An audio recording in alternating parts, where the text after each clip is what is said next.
વાતાવરણ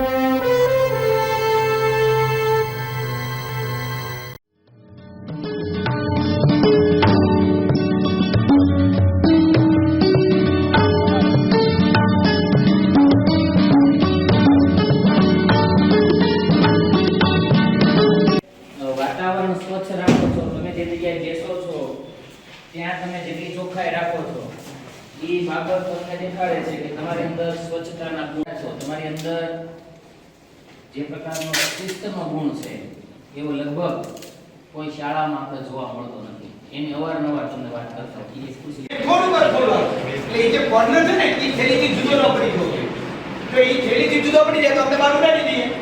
ઉડાડી દઈએ એટલે શું થાય? હવામાં ઉડતો ઉડતો કાં પાણીમાં જાય અથવા તો કચરામાં જાય. કચરામાં ગાય ખાતી હોય, બકરી ખાતી હોય, એ બિચારાના પેટમાં જાય ને. તમને ખબર છે ભાવનગરમાં ગાયના ઓપરેશન થાય ને તો એક એક ગાયમાંથી 15 કિલો પ્લાસ્ટિક નીકળે. કેટલું? 15 કિલો પ્લાસ્ટિક. એટલે આપણે બધા ધ્યાન નહીં રાખીએ. તમે અહીંયા 100 છોકરા બેઠા છે, 100 એ હવે કાલે રિસર્ચ કાલ કરતા છે, પરમ દિવસે રિસર્ચ પડે ને ત્યારે તમારા બધા પાર્ટનર મિત્રો કે અમારા ક્લાસમાં તેજસંકર આવ્યા હતા, એને આવી વાત કરી કે આપણે બધા હવે ધ્યાન રાખો કે પાણીની બોટલ આપણે ઘરેથી લાવવાની, બહાર જાવ તો પાણીની બોટલ ખરીદવાની નહીં, ઘરેથી ભરી જવાની. પછી બીજી વસ્તુ, આ બહુ નાની વસ્તુ જાણે શું કહેવાય? કેટલા જણા લઈને આવે ઘરેથી? અરે વાહ. અચ્છા, હોટલમાં કેટલા લોકો જાય છે? હોટલમાં આપણને હાથ ઊંચો શું આપે? હવે મને એમ કહો કે કેટલા લોકો ઘરે ટીશ્યુ પેપર વાપરે? ઘરે કેટલા લોકો ટીશ્યુ થી હાથ ધોવે? તો શું કામ ભાઈ હોટલમાં વાપરો છો? હે? ઘરેથી આપણે રૂમાલ, ઘરે આપણે ટીશ્યુ ન વાપરતા હોઈએ તો આપણે હોટલમાં શું કામ એક પાઉંભાજી કે એક ઢોસો ખાઈએ એમાં આપણે 5 ટીશ્યુ પેપર વાપરી નાખીએ. શું કામ ભાઈ ટીશ્યુ પેપર વાપરવાના? મેં છેલ્લા 11 વર્ષથી ટીશ્યુ પેપર નથી વાપર્યું. હું મારો રૂમાલ રોજ ઘરેથી લઈને જાઉં છું, રોજ આવી ચોખ્ખો કરી અને ધોવા રાખું છું. આપણે રોજે રોજ રૂમાલ ઇસ્ત્રી ટેપ ધોવા રાખીએ છીએ. યાર, થેલીમાં કેવી થેલી હોય? કાપડની થેલી. Very good. અને મમ્મી ઓલી કોથમરી લેવા જાય તો શેમાં લઈને આવે? આપણે મમ્મીને શું કહેવાનું હવે? મમ્મી, ઢબલું વાપરવાનું નહીં. ઘરેથી શું લઈને જવાનું? Very good. હવે બધાય તમારા મમ્મી કહે કે મમ્મી જો તું જબલામાં શાકભાજી લાવીશ તો અમે ખાવાનું બંધ કરી દઈશું. કારણ કે જબલામાં શાકભાજી લાવે તો કેટલું બધું પ્રદૂષણ આપણામાં આવે, કેટલું બધું માઇક્રોપ્લાસ્ટિક આવે. બરોબર ને? મેં એવું સ્લોગન આપ્યું છે, સાંભળો, સાથ में रखे थैला, સાંભળો, साथ में रखे थैला, न करे अपने देश को मेला. શું બોલો? હું બોલું કે બધા બોલજો? साथ में रखे थैला, न करे अपने देश को मेला. હવેથી આપણે કોઈ પણ વસ્તુ લેવા જઈએ તો મમ્મી ત્યાંનું ઘરેથી કાપડની થેલી લઈ જજો. શાકભાજી કે કોઈ વસ્તુ જબલામાં લાવવાની નહીં. પછી આપણા ઘરે કામવાળા આપણે કામ કરે ને, પેલું વાસણ ધોવાવે, એને મમ્મી કહે છે મમ્મી એ બધું કામ કરે ને પછી જે કચરો એંઠવાડી બધો ભેગો થાય એ ઘણા લોકો શું કરે કે જબલામાં ભરે, કાઢ મારે અને બહાર સીધો ગા કરે. એવું કરવાનું કે જ્યાં સૌથી વધારે ગંદકી હોય, જ્યાં ગંદકી હોય ત્યાં રોગચાળો ફેલાય. અને સ્કૂલ જો કેટલી સરસ લાગે છે વાત, તો અહીંયા અંદર રોજ એટલો બધો કચરો મળતો હોય તો કોને અહીંયા અંદર આવું ગમે? શું બેટા? સર, આપણે જે ખાઈએ છીએ અને જે માખી આવે છે કચરાથી આમ બેઠીને અને જે જર્મ્સ લાવે છે અને આપણા ખાવા ઉપર બેઠે છે જેથી આપણને રોગચાળો થાય છે. યસ. એટલે જો ગંદકી ન હોય, આજુબાજુમાં બધું જ ચોખ્ખું રહેતું હોય તો કોઈ જાતનો રોગચાળો થાય નહીં. મેક્સિમમ રોગચાળો એમાં થાય છે. એટલે આપણે હંમેશા ધ્યાન રાખવું કે આપણો જે કચરો છે, આપણા નાસ્તાના પડીકા છે એ ક્યાંય આડાવડા ફેંકવા છે બેટા?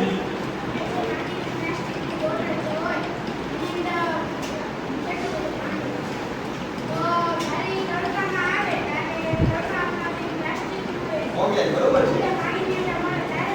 યસ. કાંટી તો આપણે ખબર જ હોય કેવી રીતે આવે છે. ટ્રકમાં આવતું હોય, ક્યારે પેક થયું હોય, ક્યાં ગામમાં પેક થયું હોય તો આપણે ખબર જ હોય. એટલે એ બધું પાણી જે પ્લાસ્ટિક ઓગળે એટલે એમાં જાય. એનાથી પાછું આપણે પાણી પીએ. આપણને બરાબર ફ્રીજમાં જઈએ પણ એ પેક તો કેટલા મહિના પહેલા થયું હોય. પછી બીજી એક બહુ અગત્યની વસ્તુ, બહુ નાની વસ્તુ છે. કેટલાના ઘરે દૂધની થેલી આવે છે? બધાના ઘરે દૂધની થેલી આવે ને? સવારે મમ્મી ખોલે કે પપ્પા ખોલે? મમ્મી ખોલે. પાકો પપ્પા નહીં ને? ચાલો એ કેવી રીતે ખોલે મને કહો. સાયકલની દૂધ નંબર કેવી રીતે કાપે? મોઢે પછી કાતરથી પછી, બરોબર ને? હવે તમારે એમાં નવી વસ્તુ શીખવાની છે. દરેક ટીચર્સે ખાસ તમારે મેમ બધાને શીખવાડવાનું છે જે લોકોએ. હવે જ્યારે આપણે દૂધની થેલી ખોલીએ ત્યારે ઉપરથી આખો સાઈડમાંથી કોર્નર કટ નહીં કરવાનો. શું કરે? એ જે ખૂણો કાપી નાખી ને એ ખૂણો શું કરે મમ્મી? ક્યાંક ને ક્યાંક આપણે કચરા ટોપલીમાં નાખી દે અથવા તો એઠવાડમાં નાખી દે. આપણે શું કરવાનું? નાનો એવો કાપો મૂકવાનો. ફક્ત સર્જિકલ કટ એને કહેવાય. નાનો કાપો મૂકવાનો. એટલે આખી દૂધની થેલી છે એ દૂધની થેલી રિસાયકલમાં જાય. શું બેટા?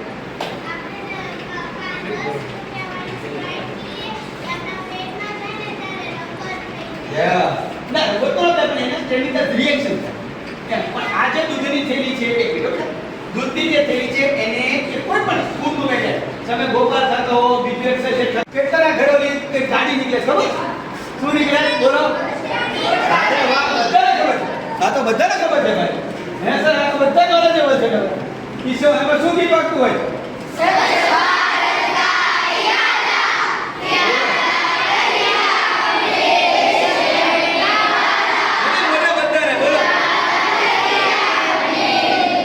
કેટલું સરસ. હવે એમાં નવી વસ્તુ થઈ છે, ગીલા કચરા અને સૂકા કચરા. ગીલા કચરામાં શું શું આવે? સાંભારની પછી આપણે એઠવાડ, બરોબર. અને સૂકા કચરામાં પડીકા આવે, બીજી બોટલ આવે. એ બધું એના કલર ક્યાં ક્યાં હોય? બે ડસ્ટબિન આવે ખબર? આ લોકો તો કઈ કેવું પડે નથી, બધું મળે છે. એટલે આપણે ઘરે મમ્મી નહીં કહેવાનું કે મમ્મી તમારો કચરો તમારે ડસ્ટબિનમાં ભેગો કરવાનો. ફ્લેટમાં રહેતા હોય તો ફ્લેટમાં નીચે ભેગું કરવાનું. અને જ્યારે એ ગાડી આવે ત્યારે એની અંદર અલગ અલગ બધા કોમ્પ હોય છે. હવે તો એની અંદર મોબાઈલના ચાર્જર નાખવાનું, કાચ ફૂટી ગયા એ નાખવાનું, ગીલો કચરો, સૂકો કચરો, બાયોમેડિકલ વેસ્ટ એટલે સિરિંજ જે ડોક્ટર આપતો હોય એનું પણ અલગ અલગ હોય છે. હા, બેન્ડેજ એ બધાને અલગ અલગ ખાનામાં નાખવાનું. એટલે આપણે આ સમજવાનું. અને આપણે આજુબાજુમાં કોઈ કચરો નાખતો હોય તો એને આપણે સમજાવવાનું કે ભાઈ આવું તમે હવે કરશો નહીં. કારણ કે કચરા માટે સરકાર કોને માટે મહેનત કરે? આપણા માટે. એ શું વીણતા હોય? કચરામાં ખાસ શું વીણતા હોય? Very good. પ્લાસ્ટિક છે ને મિત્રો, ઈ આપણું અત્યારે સૌથી મોટું દૂષણ છે. ખબર તમને? પ્લાસ્ટિકની શોધ કે બહુ જૂની નથી. આજે આ તો આ લાઈટ થઈને તો હું તમને બહુ સરસ એનો વિડિયો બતાવું. પ્લાસ્ટિક છે ને હમણાં હજી 150 વર્ષ પહેલા શોધાણું. બહુ જૂનું નથી શોધાણું. અચ્છા, આમાં કેટલાના ઘરે વાડી છે ને?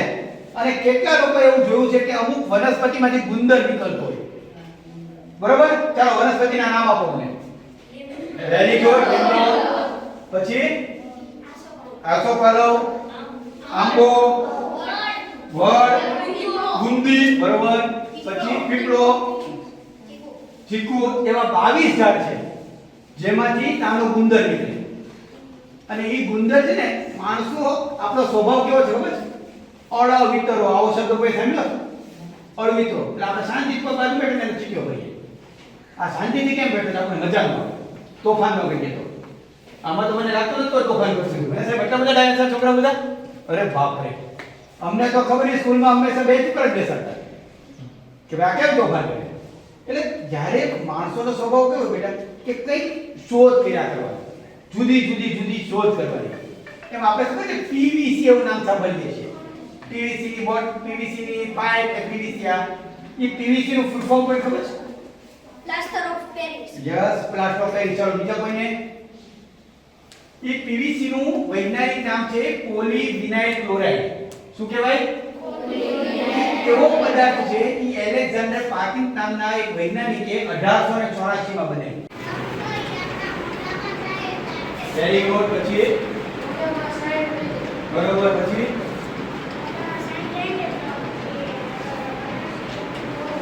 પણ હવે એનું બીજું એક મોટું કારણ છે. તમને કોઈને ખબર નથી એક પ્લાસ્ટિકની પેન બનાવવામાં યુઝ એન્ડ થ્રો પેન બનાવવામાં 6.5 લીટર પાણી વપરાય કેટલું એક પેન બનાવવામાં તમે વિચાર કરો કે આખા વિશ્વમાં રોજની કેટલી પેનો બનતી હશે હું ડોક્ટર છું માણસોનો ડોક્ટર છું એટલે મારે અહીંયા કોઈ તાવની દવા લેવા આવે કોઈને ડાયાબિટીસ હોય તો આવે કોઈ બીપી થયું હોય અને ઓલા મેડિકલ રિપ્રેઝેન્ટેટિવની દવા વેચવા આવે એમાં લોકો થેલો લઈને એની દવા વેચવા આવે કે મને રોજ એટલી બધી નવી નવી પેનો આપી દે પણ હું આજે પેન વાપરું ને આ પેન મને ઈસરોમાં હું લેક્ચર લેવા ગયો ને ત્યારે મને આપી ઈસરો વાળા જો ઈસરોનો સિમ્બોલ છે 4 વર્ષથી હું એક પેન વાપરું છું શું કામ એમ કહો અને આ છે ને એ લોખંડની પેન છે મેટલ પેન આ પ્લાસ્ટિક પેન નથી હવે તમે જ્યારે પેન વાપરો ત્યારે રિફિલ વાળી પેન વાપરવાની કઈ પેન વાપરવાની જેની અંદર આપણે રિફિલ નાખી શકીએ ભલે 3 રૂપિયાની પેન આવે ઘણી વાર રિફિલ નથી મળતી પણ મોન્ટેજ છે ફ્લેર છે સેલો છે આ બધી પેનોમાં રિફિલ મળે આપણે શું કામ વાપરવાની કે આપણે પ્લાસ્ટિકનું પ્રદૂષણ ઓછું કરી શકીએ કારણ કે યુઝ એન્ડ થ્રો પેન છે એ તમે ક્યાં ડસ્ટબિનમાં નાખી દો ક્યાં થ્રો કરો અંતે તો એ પ્લાસ્ટિક વેસ્ટ જ થયો બરાબર આપણે 2 રૂપિયા બચાવવા માટે આપણે કેટલો બધો પ્લાસ્ટિક વેસ્ટ કરીએ આખા વર્ષથી કેટલી તમે 10 પેન વાપરતા છો હવે તમે વિચાર કરો અહીંયા પેલા 100 સ્ટુડન્ટ બેઠા છે 100 સ્ટુડન્ટ રોજની આખા મહિનામાં 10 પેન વાપરે વર્ષમાં તો કેટલી પેન થઈ 1000 અને આખી સ્કૂલની કરો કેટલી બધી પેન થાય એની બદલે આપણે રિફિલમાં અને પેનમાં રિફિલ નાખીએ તો આપણે કેટલું બધું પ્રદૂષણ બચાવીએ છીએ ને એટલે હવેથી આપણે ઈ વાપરવાનું કેટલાના ઘરે બા દાદા છે દાદા દાદી નાના નાની